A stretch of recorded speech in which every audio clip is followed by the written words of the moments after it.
বঙ্কিমচন্দ্র চট্টোপাধ্যায়ের কমলাকান্তের দপ্তর মানে বাংলা সাহিত্যের একটা অসাধারণ সৃষ্টি, তাই না? অবশ্যই, একেবারে অন্যরকম।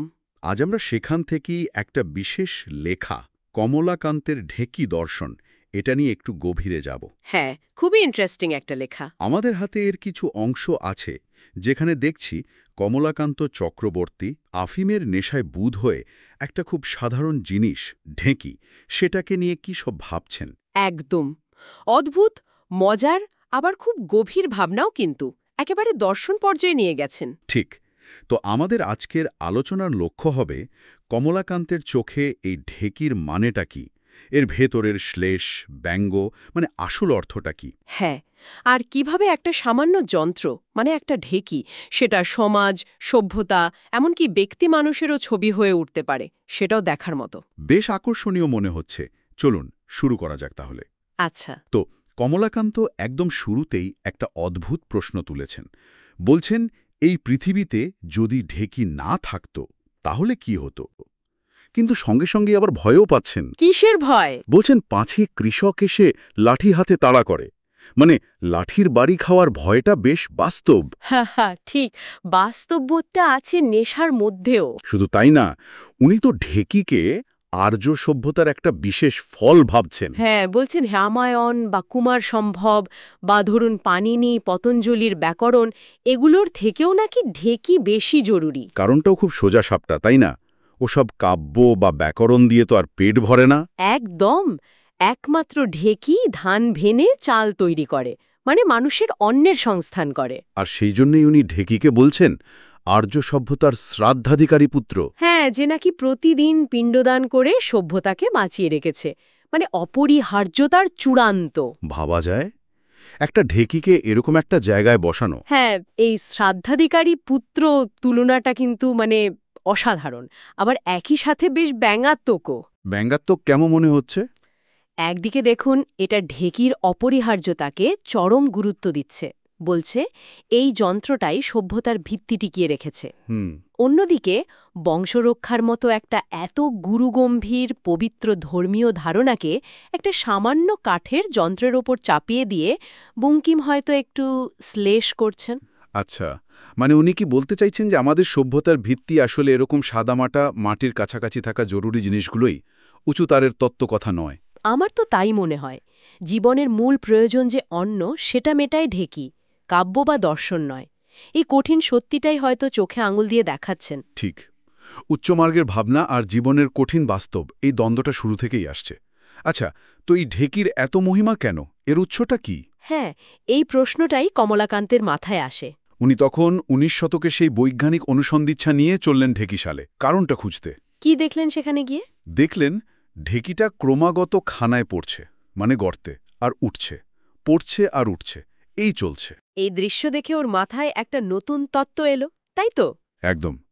উনি ভাবলেন এই যে বারবার গর্তে পড়া, এই পতন, এটাই কি ঢেকির পরোপকার, মানে যাকে উনি বলছেন পাবলিক স্পিরিট, হ্যাঁ, সেটার কারণ। কষ্ট করলে বা ধাক্কা খেলেই বুঝি মহৎগুণ জন্মায়, এরকম একটা ধারণা। হ্যাঁ, সেরকমই ভেবেছিলেন। কিন্তু কিন্তু বঙ্কিম নিজেই এই তত্ত্বকে বেশিক্ষণ টিকতে দিচ্ছেন না। কমলাকান্ত নিজেই এটা নস্যাৎ করছেন। কিভাবে? উনি বন্ধু রামচন্দ্রের উদাহরণ দিচ্ছেন। বলছেন রামচন্দ্র তো প্রায়শই খানায় পড়ে, সম্ভবত নেশা করে। তাতে কি? তার মধ্যে তো কোনো পাবলিক স্পিরিট বা পরোপকারের বিন্দুমাত্র লক্ষণও নেই। ও আচ্ছা, মানে শুধু গর্তে পড়লেই পাবলিক স্পিরিট জন্মায় না। ঠিক তাই। শুধু রামচন্দ্র নয়, কমলাকান্ত এখানে নিজেরও একটা অভিজ্ঞতার কথা বলছেন। বেশ ভয়াবহ, আবার খুব মজারও। কোনটা? ওই প্রসন্ন গোয়ালিনীর ঘটনাটা? হ্যাঁ, প্রসন্ন গোয়ালিনীর মঙ্গলা গাই নাকি একবার শিং উঁচিয়ে ওকে তাড়া করেছিল। কি কাণ্ড! আর উনি প্রাণের ভয়ে দৌড়ে পালাতে গিয়ে সোজা এক গর্তে, নিজের ভাষায় বলছেন আলুথালু কেশপাশ, মুখে না বহিছে শ্বাস, ধরফর করিতেছে হিয়া, মানে একেবারে কাহিল অবস্থা। হা, এই গর্তে পড়ার অভিজ্ঞতাটা কিন্তু গল্পের মোড় ঘুরিয়ে দেয়, তাই না? ঠিক, কারণ গর্তে পড়ার পর ওই আতঙ্কের মধ্যেও কমলাকান্তের মনে এক অদ্ভুত পরহিত কামনা, মানে পাবলিক স্পিরিট জেগে উঠেছিল। কি ভেবেছিলেন তিনি? তিনি ভাবলেন, আহারে, পৃথিবীটা যদি গোশূন্য হতো, গরু যদি না থাকত হ্যাঁ, আর সব দুধ যদি গাছ থেকে পাওয়া যেত, তাহলে এই বাঙালি জাগটা অন্তত শিঙের গুঁতোর ভয় ছাড়া শান্তিতে একটু দুধ খেতে পারত। ভাবুন একবার, গরুর তাড়াকে গর্তে পড়ে গোশূন্য পৃথিবীর স্বপ্ন। এখানেই শেষ না, উনি পরে নাকি এই যুগান্তকারী প্রস্তাবটা প্রসন্ন গোয়ালিনীকে দিতেও গিয়েছিলেন। আর ফল? ফল যা হওয়ার তাই, প্রসন্ন ঝাঁটা উঁচিয়ে তেড়ে এসেছিল। সেটাই স্বাভাবিক। এই পুরো ঘটনাটাই গরুর তাড়া, গর্তে পড়া, ওই উদ্ভট পরোপকারী ভাবনা আর শেষে ঝাঁটার বাড়ি খাওয়ার জোগাড়, এ সবই আসলে এক ধরনের, কি বলবো, বিকৃত বা ভুল পথে চালিত পাবলিক স্পিরিটের প্রতি বঙ্কিমের একটা তীব্র ব্যঙ্গ। মানে শুধু কষ্ট পেলেই বা গর্তে পড়লেই হয় না। না, পরোপকারের উদ্দেশ্য আর পদ্ধতিটাও ঠিক হতে হয়, নইলে সেটা হাসির খোরাক হয়ে দাঁড়ায়। সুতরাং শুধু গর্তে পড়াই ঢেকির মহিমার আসল কারণ নয়, কারণটা অন্য কোথাও। তাহলে আসল কারণটা কি? এখানেই তো কমলাকান্তের দিব্যজ্ঞান লাভ হচ্ছে, তাই না? একদম। উনি বলছেন এতক্ষণ তিনি হাতির সুর দেখার মতো শুধু ঢেকির সামনের দিকটা, মানে তার সুরটা দেখছিলেন। কিন্তু এবারও দৃষ্টি গেল অন্যদিকে। হ্যাঁ, দেখলেন তরঙ্গিনী আর মাতঙ্গিনী নামের দুজন মহিলা পা দিয়ে ঢেকিতে সমানে পাড় দিচ্ছেন। আর তখনই ওর মাথায় খেলে গেল ব্যাপারটা। ওহ, ঢেকির আসল শক্তি, তার শখ মাহাত্ম্যের উৎস তো এই মহিলাদের পায়। ঠিক ধরেছেন। কমলাকান্ত বুঝলেন ঢেকি নিজে তো একটা জড় কাঠ, সে নিজে থেকে কিছুই করতে পারে না। সে সচল হয়, ধান ভেনে চাল তৈরি করে, মানুষের মুখে অন্ন যোগায়, শুধু ওই মহিলাদের পায়ের আঘাতে। এই উপলব্ধি থেকে তিনি এই নারী শক্তি বা রমণী পাদপদ্মের গুণগান করছেন। তবে সেটার মধ্যেও কিন্তু একটা প্রচ্ছন্ন ব্যঙ্গ আছে। হ্যাঁ, সুরটা ঠিক সোজাসাপটা প্রশংসার নয়। উনি বলছেন এই পায়ের গুণেই নাকি কোটি কোটি বাঙালি খাচ্ছে, এমনকি স্বর্গের দেবতাদের ভোগও নাকি এই পায়ে তৈরি হচ্ছে। আর তাই কৃতজ্ঞতায় একেবারে গদগদ হয়ে সেই পায়ে কাঁসার মল পরাতে চাইছেন। এটা কি শুধুই কৃতজ্ঞতা, নাকি এর পেছনে আরও কিছু আছে? এখানেই বঙ্কিমের গভীরতা। এই রমণী পাদপদ্ম বা মেয়েদের পা, এটা এখানে একটা খুব শক্তিশালী প্রতীক। কিসের প্রতীক? এটা সেই অদৃশ্য কিন্তু অপরিহার্য শ্রমশক্তির ইঙ্গিত দেয়, বিশেষ করে নারী শ্রম, যা আমাদের সমাজ, আমাদের সভ্যতাকে সচল রাখে, কিন্তু যাকে আমরা প্রায়ই দেখি না, অথবা দেখলেও গুরুত্ব দিই না। একদম তার প্রাপ্য স্বীকৃতি দিই না। ভেবে দেখুন, আজও কত কাজ মেয়েরা পর্দার আড়ালে করছেন, যা ছাড়া হয়তো আমাদের জীবনই অচল হয়ে পড়বে। ঠিক বলেছেন। তাহলে যখন কমলাকান্ত ঢেকির দলকে বলছেন, ওরে ঢেকির দল, তোরা কেবল কাঠ মাত্র, যতক্ষণ না তোদের মাথায় ওই মেয়েলি পায়ের নিত্য নিত্য লাথি পড়ছে, ততক্ষণ তোদের দ্বারা সংসারের কোনো উপকার হয় না, তখন কি তিনি শুধু ঢেকিকেই বলছেন? আমার তো মনে হয় না। এর মাধ্যমে তিনি হয়তো সেই সমস্ত নিষ্ক্রিয় ব্যক্তি বা ধরুন ব্যবস্থা বা প্রতিষ্ঠানের প্রতিও কটাক্ষ করছেন, যারা নিজে থেকে কিছু করে না। হ্যাঁ, যারা কেবল বাইরের চাপ বা ধাক্কা পেলেই নড়েচড়ে বসে, সচল হয়, যেন ওই মেয়েলি লাথি না পড়লে তারা জড় পদার্থের মতোই অকেজো। এই নিষ্ক্রিয়তা, এই পরনির্ভরশীলতা, এটাও তো আমাদের সমাজের একটা খুব চেনা ছবি। সত্যিই তাই। আচ্ছা, এই নারী শক্তির ব্যাপারটা বোঝার পর কমলাকান্ত তার আশ্রমে ফিরলেন। আশ্রম বলতে অবশ্য ভাঙা চালা ঘর। হ্যাঁ, এক নাপিতানির দয়ায় পাওয়া ঘর। সেখানে বসে তিনি আবার আফিমের নেশায় ডুব দিলেন। আর নেশার ঘোরে যা দেখলেন তা তো এক কথায় অবিশ্বাস্য। কি দেখলেন? তার মনে হলো এই গোটা সংসারটাই যেন একটা বিরাট ঢেকিশাল। হ্যাঁ, এই অংশটাতেই রূপকটা একেবারে চরম সীমায় পৌঁছয়। নেশার চোখে তিনি দেখছেন সমাজের বিভিন্ন স্তরের মানুষ যেন এক একটা ঢেঁকি, আর তারা প্রত্যেকেই কিছু না কিছু পিষছে। কি কি দেখছেন উনি? যেমন ধরুন, জমিদার একটা মস্ত ঢেঁকি, সে প্রজাদের হৃৎপিণ্ডরূপ ধান পিষছে। পিষে কি বের করছে? নতুন খাজনার হার, মানে নিরিখ রূপ চাল। বাবা, তারপর? আইন প্রণেতারাও ঢেঁকি, তারা ঘণ্টার পর ঘণ্টা মিনিটের রিপোর্ট পিষা আইন বানাচ্ছেন। বিচারক? বিচারক আরেক ঢেঁকি, তিনি সেই তৈরি আইন পিষে গরিবদের জন্য কারাবাস আর ধনীদের জন্য সর্বনাশ তৈরি করছেন। বাবুরা? বাবুরা বোতলের গর্তে পৈতৃক সম্পত্তির রূপ ধান পিষে নিজেদের পিলে যকৃৎ বের করছেন, মানে স্বাস্থ্য নষ্ট করছেন। নিজের গৃহিণীকেও ছাড়েননি? না, গৃহিণীও ঢেঁকি, তিনি একাদশীর দিনে বাজারে সামান্য খরচ পিষে গোটা পরিবারের জন্য অনাহার তৈরি করছেন। কি ভয়ঙ্কর সব দৃশ্য! ভয়ঙ্কর তো বটেই। আর এই তালিকার সবচেয়ে মারাত্মক ঢেকি কোনটা? লেখক কমলাকান্ত দেখছেন লেখক ঢেকি নাকি স্বয়ং মা সরস্বতীর মুণ্ড পিষে, মানে জ্ঞান বা সৃষ্টিশীলতাকে পিষে টেক্সটবুক বা স্কুল বই তৈরি করছেন। এখানে ব্যঙ্গটা একেবারে সাংঘাতিক। হ্যাঁ, বঙ্কিম যেন বলতে চাইছেন জ্ঞানের নামে যা চলছে তা আসলে জ্ঞানেরই বিকৃতি বা হত্যা।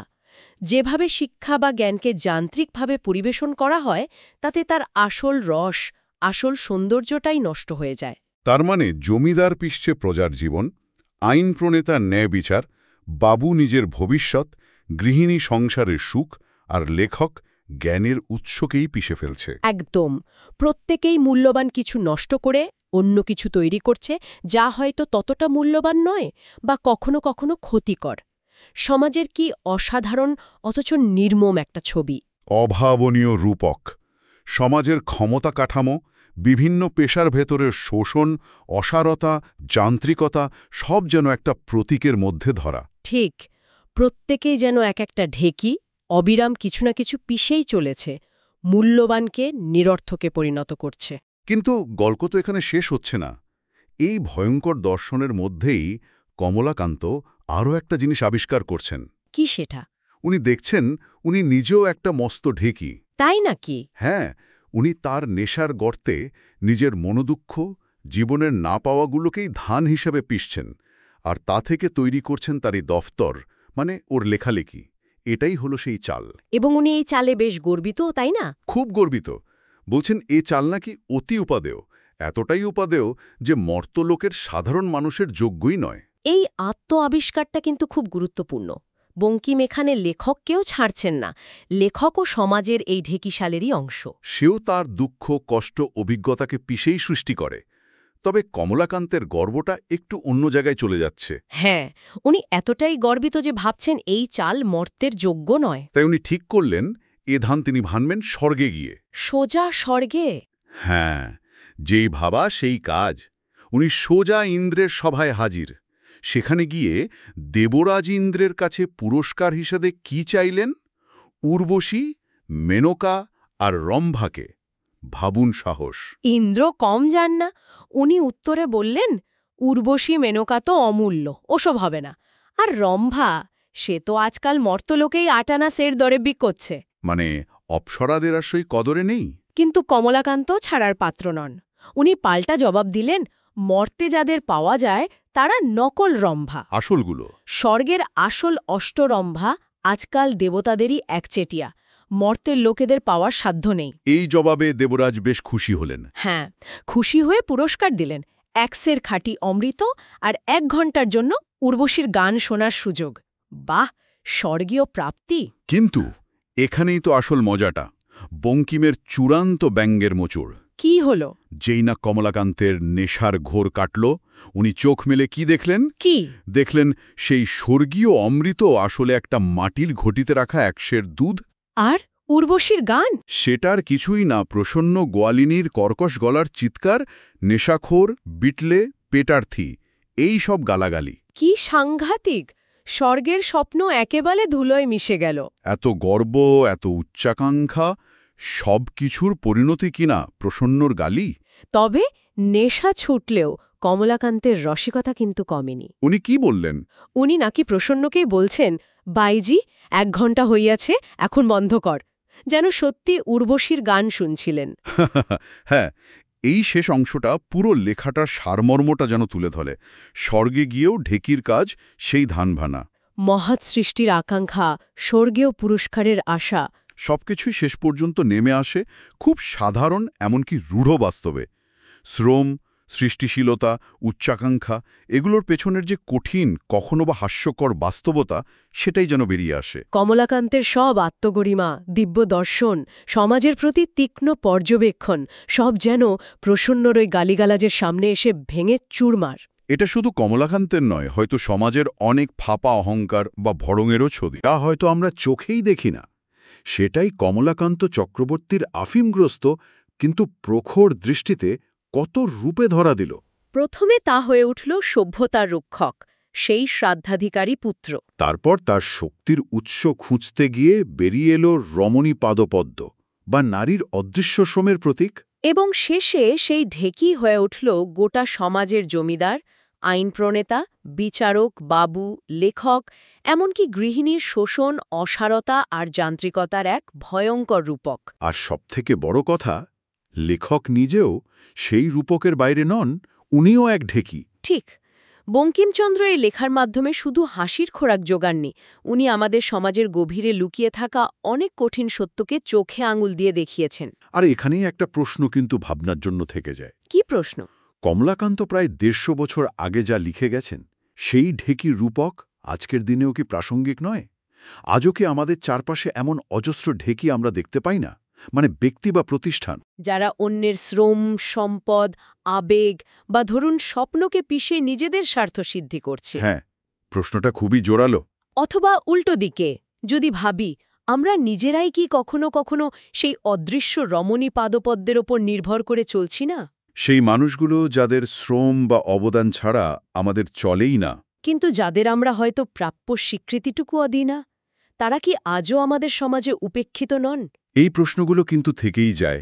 কমলাকান্তের ঢেকি শুধু ১৯ শতকের নয়, তা হয়তো আজও আমাদের সমাজের আয়না হয়ে উঠতে পারে, আমাদের নিজেদের দিকে, আমাদের চারপাশের দিকে নতুন করে তাকাতে শেখায়। এই ভাবনাগুলো নিয়েই আজকের মতো আমাদের আলোচনা শেষ করা যাক। কমলাকান্তের ঢেকি দর্শন নিঃসন্দেহে এক অসাধারণ ব্যঙ্গ রচনা, যা পড়ার পর হাসির সঙ্গে সঙ্গে অনেক চিন্তার খোরাকও মেলে। একদম। ধন্যবাদ।